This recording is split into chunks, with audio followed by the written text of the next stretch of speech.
We all ready to go? Good afternoon, everybody. Very hard day for me personally today. It's with much disappointment that I announced that Andrew Abdo's joined the One Nation Party and going there to this afternoon. You all thought it was Tennis Australia, but it's not. No, jokes aside, Andrew is leaving us to be the CEO of Tennis Australia. Needless to say, it's a very sad day for rugby league. Andrew has been the ultimate professional. He has been loyal. He has been hardworking. He has been every adjective I can think. I can't think of a better CEO. I said when Andrew was appointed that he'd be the best CEO ever of the NRL. And for once I was right, because he was, and he has been. He has been by far the best CEO of the NRL. The rapid growth of the game in the last 6 years has been extraordinary. We've got more viewers, more revenue, more assets, more everything. And so it's very sad that he's going to Tennis Australia. So, anything you want to say, Andrew? He begged me not to say One Nation because he's not a right winger, but he's more a left winger. Thanks very much, Peter. I appreciate that. Today's a pretty emotional day for me. I love rugby league. It's part of my DNA, and for the last 13 years, I've loved every aspect of being part of the sport. Rugby league has welcomed me into the family, and I've never felt more at home. When Peter and the Australian Rugby League Commission appointed me as CEO, my goal was pretty simple: to try and leave the sport in a better and stronger position than it was when I joined. Having said that, I was appointed during a pandemic, so it's relatively easy to achieve that given what was at stake when I first joined the game. Today the game is strong, it's vibrant and it's healthy. We've broken records in recent years, and the metrics that really matter. More people, and importantly more young people than ever before, are playing the sport. And of course, more fans are enjoying the sport. The exciting part is, and I really believe this in all aspects, rugby league is only just getting started on its growth potential. The game is scratching the surface of what is possible, and there is literally no limit to where this game will go.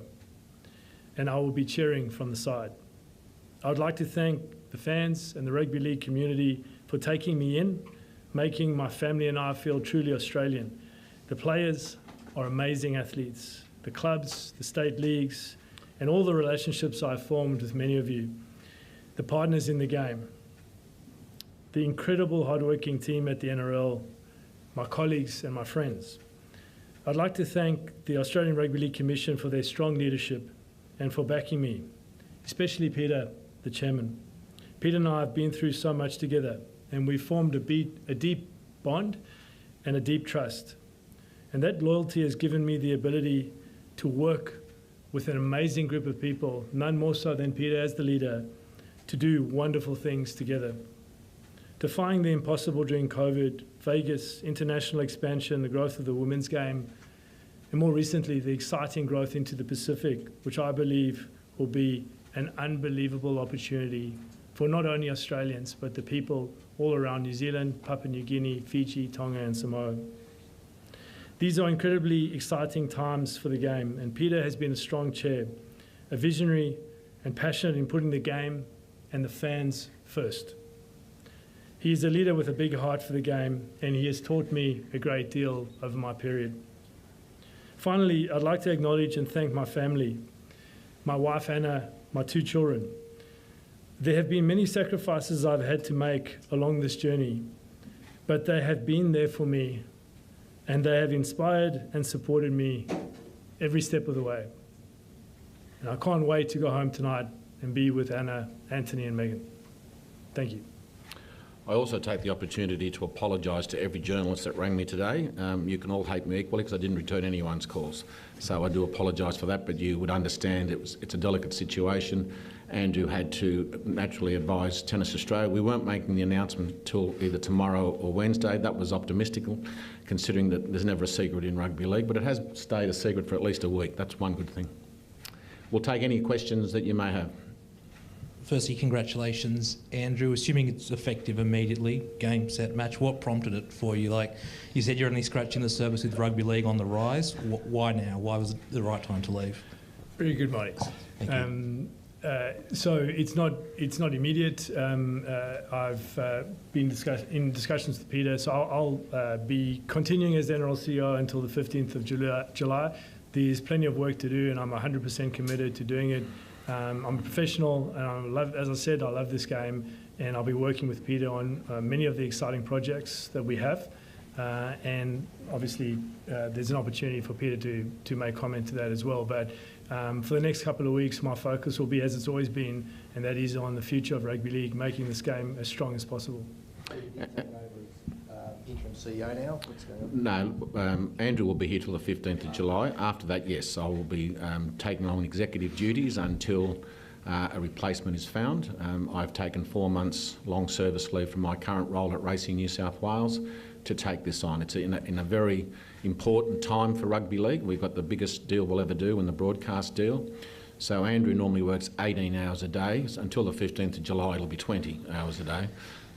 Because it is an important deal, and Andrew's integral to where we're going to be with it. We start tomorrow with the broadcast deal. There's presentation from a number of broadcasters, so we'll get that done hopefully before the 15th of July, before Andrew goes.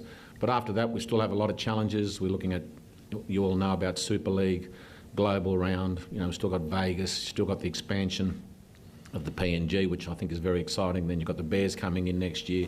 So there's a lot on, and we need to focus on those after July 15. Do you have a chance to deal quit racing altogether and stay on in that position? Is that something you'd like to do? Look, today's about Andrew. I'm not going to go into those details at this stage. I'm just still recovering from the fetal position when Andrew resigned. So until I can get myself out of that corner, out of that fetal position, then I'll start thinking about what the future is. Luckily, Peter only sleeps for 2 hours a night. Therefore, I think the 18 hours could become 22, but we'll see how we go. Yeah, just to follow on from that, Peter, have you given any thought previously to being an executive chairman, taking on both the executive and board function? Look, it's not allowable under the Constitution at the moment, so the clubs would have to change the Constitution for that to happen. But as I said, today's about Andrew. It's not about me. It's about the great loss that we're suffering today with Andrew leaving to go to Tennis Australia. The only real good thing, he's going to Melbourne, so that's punishment enough. Oh, and just to follow up on that as well, and what about just being CEO in the future? That would obviously involve giving up your board seat. No, I can assure you that I would not be CEO. Is it an awkward time to give away, given there's so much going on? There's, as you said, how many things going on in the game. It feels like it's a really awkward time to walk away from the game. The truth is, it's never a good time, Danny. The pace of change and the pace at which rugby league is adapting, evolving, and taking advantage of the opportunities and navigating the challenges has been incredible, and that will continue. So,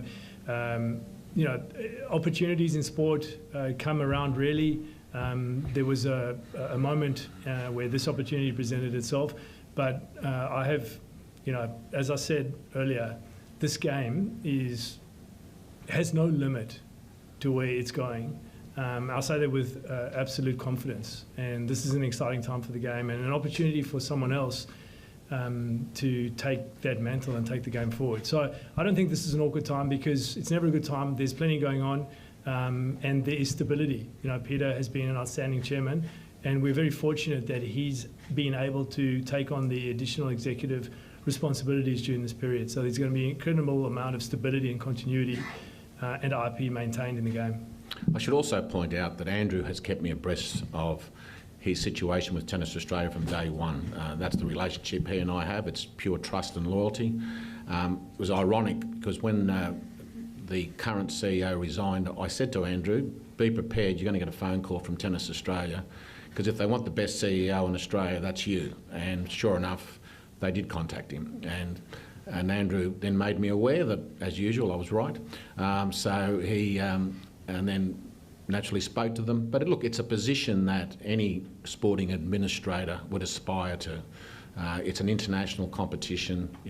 He gets to travel, to Wimbledon, New York, where else is it? Paris. I mean, I can offer him Manly and Papua New Guinea. But anyway, so any sporting administrator would not give up a position that is offered to him like Tennis Australia, because it's the ultimate in a sporting administrator's career. Peter, just on how busy the next little bit is going to be for the NRL, how crucial is it that the next CEO has the ambition and conviction that this administration has had, and do you have a timeline on when you'd like to have that person locked in? Look, Andrew's going to be extremely hard to replace. There's no two ways about it.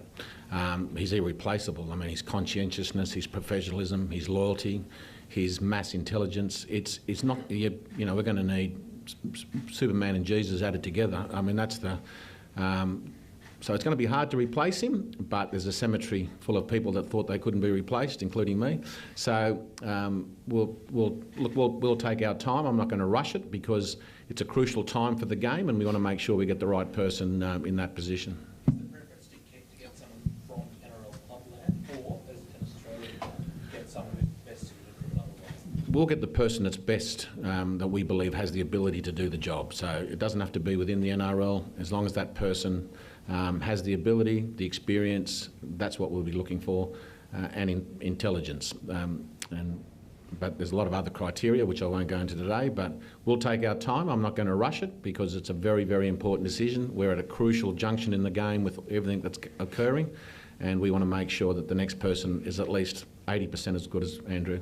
You mentioned the broadcast talks. Will Andrew still be involved in those? Absolutely. Yeah, Andrew's contribution will be extraordinary. So, and that's why I'm hoping that they'll all be done before Andrew leaves. So, you know, as I said, we have presentations tomorrow on broadcast, and it's very exciting because the game is in a great position. It's been in the best position. I've never seen so much interest in order to get our broadcast rights. And why wouldn't they? You know, we're the highest rating show on TV in Australia with the grand final. We've got the State of Origin in the top 3 or 4 most watched programs. We have the Women's Rugby League at the moment that's rating the roof off for State of Origin. We've got an extraordinary women's game. So everything's, you know, perfect for us to get the best broadcast deal ever. But as I've said all along, it's not about the money. It's about making sure our fans can afford the subscription. We're not going to make the cost prohibitive. So the greatest negotiation is not how much we get, it's how much it's going to be charged back to the fan. Because any person, any broadcaster will naturally want to recoup whatever they invest in broadcast, because they're not there to make a loss, they're there to make a profit. So the last thing we want to see is that the cost becomes prohibitive. So that's going to be the hardest part of the negotiation, and that's where I'm going to need Andrew at his best. Peter, given all the big projects that Andrew mentioned previously that are underway, how important is it that the person who does eventually take over has experience and understanding of rugby league? Look, you've got to understand that rugby league is a sport, but it's also a business. It's a, you know, we're nearly reaching $1 billion worth of revenue. So the person's not only got to know rugby league, they've also got to be commercially with commercial skills and experience. And so this isn't about rugby league, you know, on a weekend. This is a major business. It's $1 billion worth of revenue. You need somebody that knows how to run a profit centre, knows how to manage a major business, because that's what we are. Like it or not, we are. And a lot of people depend on us, and that was proven during COVID when we stopped. I didn't realise how much people depended on the game of rugby league. So we take on being custodians of the game very seriously, and we want to make sure that we, you know, whatever we do, it's for the fan. Can you give us some sort of timeline, Peter? So you knew about this a week ago, is that right? Oh, probably longer. As I said, I'm amazed that it stayed secret for this long, because Andrew and I have been talking about it for 2 or 3 weeks. And as I said, Andrew's kept me abreast at all times. He's asked me for advice, and look, I was hoping that he would change his mind. He didn't, but I support his decision and I respect his decision. And I said to him that if I was him, I would have done the same thing. You know, being the CEO of Tennis Australia is a great compliment to him. Brent, just to clarify that, I mean, I wasn't offered the job at that point in time, and that's sort of a credit to Peter's mentorship and trust and the relationship we've got. So I was consulting with and getting advice from Peter before I was made the job. That's only happened really recently. So when in your head, Andrew, do you decide this is what you want to do? We're talking sort of days, like hours. Andrew, you piloted the game through COVID. 3 new teams have come in under your watch. You've taken the game to Vegas. That's a hell of a legacy. Thank you. Rugby league's a team sport, and when I think about it, and I think about, you know, some people always, when I was younger, I always used to think about driving for outcomes, and then someone said to me, you got to remember how important it is to enjoy the journey. And I think that's what I've really loved about my time in leagues, 13 years and almost 7 seasons as CEO, is all of those amazing achievements and all those obstacles have been done with some amazing people. You've heard me talk about the leadership that we're lucky to have in the game from Peter and the board, but the NRL management team and the teammates and the spirit of this game, across the clubs and state leagues, and of course, our partners and our fans. And, through the ups and downs, the one thing that has stayed true is the spirit of rugby league is truly about inclusivity and bringing everyone together. And that has made me feel Australian. That has made me become, as I said, the sport is part of my DNA now. So for me, the legacy is actually just about having the opportunity to be part of something truly special. And as I said, my goal was simple. We're all custodians and servants of the game as we pass through as administrators, to try and do as much as I can to make the game better and stronger than when I started. And that's probably been a really pleasing element for me, because to the credit of everyone in the game is going in a great way at the moment. Andrew, should Peter be executive chair? Well, that's a decision for the Commission and for the board to make. But you heard me say earlier how incredibly lucky we are and fortunate we are that there is stability and continuity with Peter being able to step in to the executive responsibility in the short term. What the long-term decision is, well, that's a matter for Peter and, of course, the board. And it's important to note that it's a board, right? And so the strength and the diversity of the board has been really important in getting us to where we are today. And, that's a matter for Peter and for the board to decide. Peter, there's been a fair bit going on in racing lately, a fair bit of conflict, really. How was your board, your racing board, with when did you make that decision or tell them you were going to take the long service? I assume it was very recently. Yes, we had a special board meeting, and the board was unanimous in support of myself and the position that I've put myself into. I think people underestimate how good the chairman of Racing New South Wales is in Saran Cook. She's a brilliant operator. It's really sad how people underrate her, because she's one of the best chairmen I've seen. We've got a very good team in Graham Hinton, and that team that he will be acting interim CEO or acting CEO. So I'm confident that business as usual in racing. So the same level of conflict. Oh, right. just one more on that. I mean, given you've been in charge there for more than 20 years, and the Racing New South Wales powers are subject to a review at the moment, have you given any thought about your own future at that organisation as well? Look, as I've said, and I've said it every year, I take the Christmas holidays to decide what I do the following year, and I've done that for the last 6 or 7 years, because look, it is a difficult position trying to run both sports, or trying to be, and that's where I've been fortunate in having Andrew here at the NRL, because it is difficult. There's no two ways about that. So every year I look at the effect it has on me and my children and my wife and family, and I make a decision, and I'll do exactly the same again this year. So I'm not making any decisions until the end of the year. If I can, feeling in the game though, Peter, that you're going to conduct a worldwide search, you'll end up on you. That's the feeling out there, that the clubs think you'll run the game. As I said, today's not about me. I don't want to make it about me. It's about the devastating situation we're in, that Andrew's leaving us. That's what I'm focusing on today. If I can make a comment here, the Rugby League is incredibly lucky, as is racing, to have someone with Peter's depth of experience, but his care. Like, there is no, from my observation, I've never worked with or been close to someone who takes his role so importantly, particularly around the care for the game, the care for the customers, the care for the stakeholders in the game, the members of the game. And I've been really fortunate enough to learn a lot from Peter, but one of the things that stands out for me, anyone who challenges his commitment has never been in his corner. And if you're going into a fight, if you're dealing with a crisis, if you're looking for growth, if you're looking for bold decisions, if you're looking for taking a risk of which the sport will be the beneficiary for, you want Peter at the helm of that. And I can say that with a fair amount of conviction, having had a front row seat to it over the last 6 years. Andrew, tennis is going to need Nick Kyrgios back firing. How are you going to turn him around? Well, he's turned me around. I'm worse than Nick Kyrgios. So I don't know about that. Question for another day, Danny. That's one thing I admire about Andrew. He's had to put up with me for 6 years. I can't put up with myself most of the time, so he's got a great ability to be able to tolerate anything.